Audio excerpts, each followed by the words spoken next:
Hi everyone, this is day 17 of my video series 20 Days, 20 Quizzes, where I count down the 20 reasons why my book, All About You, a personality quiz book, will make a great gift for your loved ones this holiday season.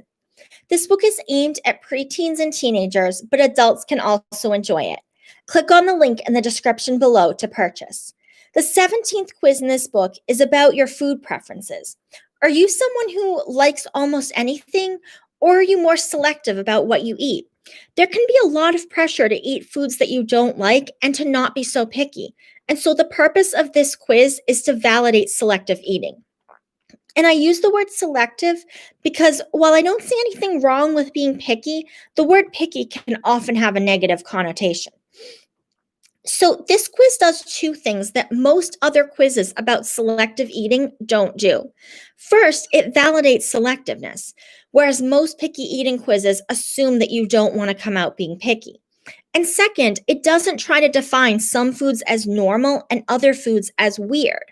A lot of quizzes about food will ask questions about the specific foods you like to eat and try to determine how selective you are from your preferences.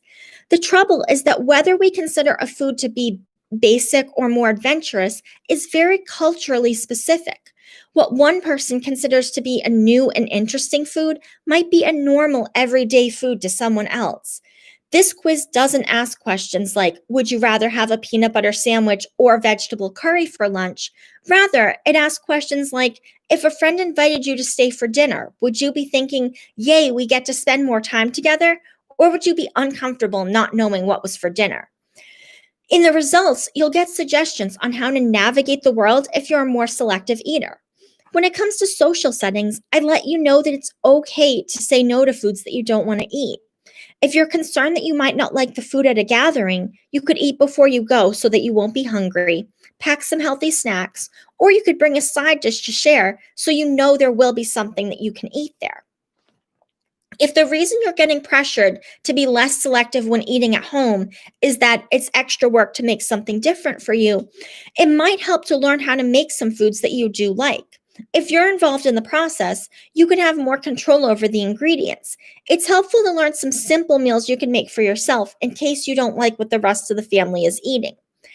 If you're concerned that you might not be getting the nutrition you need because of selective eating, it's good to try a wide range of different healthy foods so you can find something that you like. There are a lot of different fruits and vegetables out there. So even if you have some that you don't like, you probably will find others that you do like. And a lot of foods taste different depending on how they're cooked, if they're cooked or raw, so it's good to try foods prepared in different ways. When you don't like something, try to notice very specifically what you don't like about it. Is it the carrot itself that you don't like, or do you not like the sauce that it's covered in?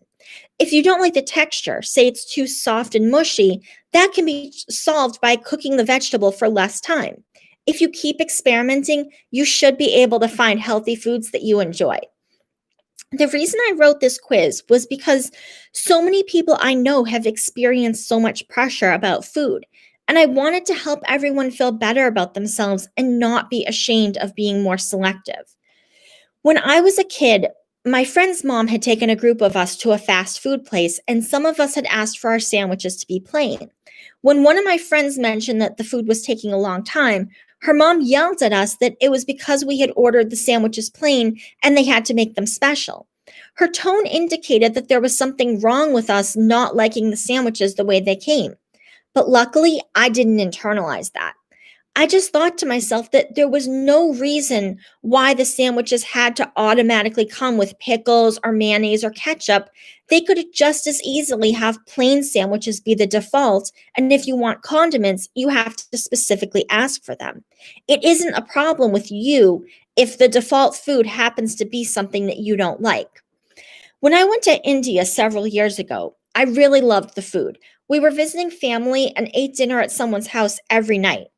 A lot of my aunts kept asking me if I missed American food, and I said no, I'm going to miss having Indian food all the time when I go back home. But what I really missed when I got home, more so than the food itself, was knowing that I could eat dinner at someone's house and not have to worry about not liking the food. Because here, a lot of the foods that I don't like are everyday foods that people sort of expect you to like. So I don't feel as comfortable eating meals at other people's houses because I don't know if I'll like what they're having. Whereas in India, I didn't have to worry about that because I liked most of the everyday foods. That's why it's important to remember that selective eating really is culturally specific. It's not your fault if you're in a culture where you're expected to like certain foods that you don't like. You could just as easily be in a culture where your own preferences are more mainstream. There's nothing wrong with being more selective. Your food preferences are your own.